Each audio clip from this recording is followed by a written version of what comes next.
এ দেখুন বন্ধুরা, এটা হলো গ্রিল প্যান। এতে আমরা মাছ গ্রিল করি, তেল দিয়ে ভাজি না, একদম অল্প তেলে এই মাছগুলো সেঁকে নেওয়া হয়, তারপর সবজির সাথে ঝোলে ঝালে মেশানো হয়। এই তেলটা ব্যবহার করি, অলিভ অয়েল বাটলি, এই তেলটা ব্যবহার করা হয়।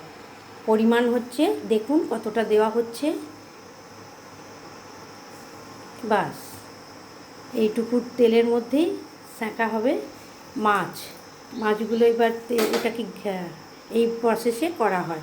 আসলে কিছুদিন মশলাদার খাবার খাওয়ার পর নিজেই ডায়েট খাবার স্টার্ট করে দিই বেশ কিছুদিন, যাতে শরীরের ব্যালেন্স আসে। প্রতিদিন মশলাদার খাওয়া ভালো নয়, সেই জন্যেই নিজেরাই স্টার্ট করে দিই। এইভাবে রোস্ট হবে মাছ, তারপর সবজিতে ফেলা হবে।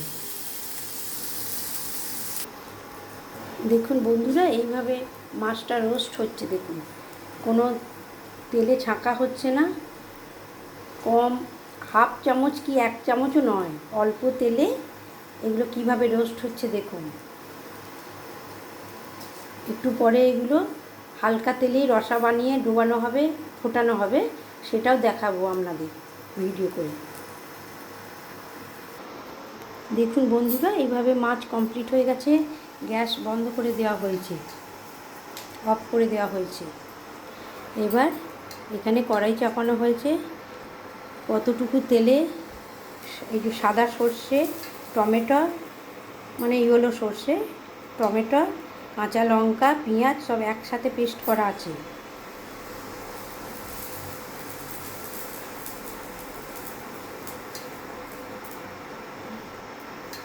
তেলটা দিয়ে দাও।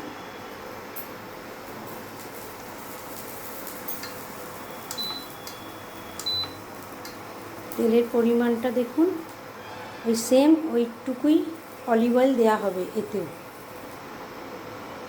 100 করে দাও।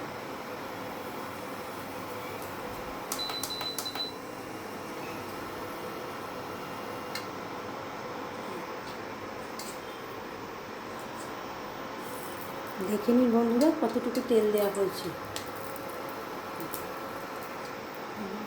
হলুদটা দেবে,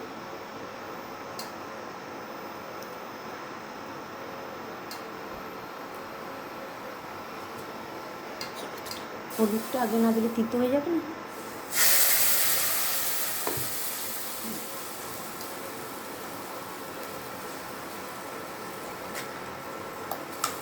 এই প্রসেসে করলে তেল একদম কম লাগে।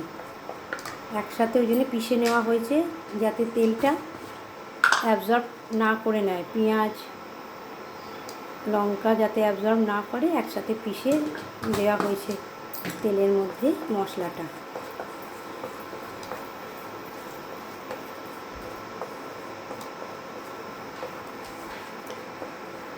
এইভাবে ফুটে উঠলে, জল দিয়ে ফুটে উঠলে তারপর মাছগুলো দেওয়া হবে।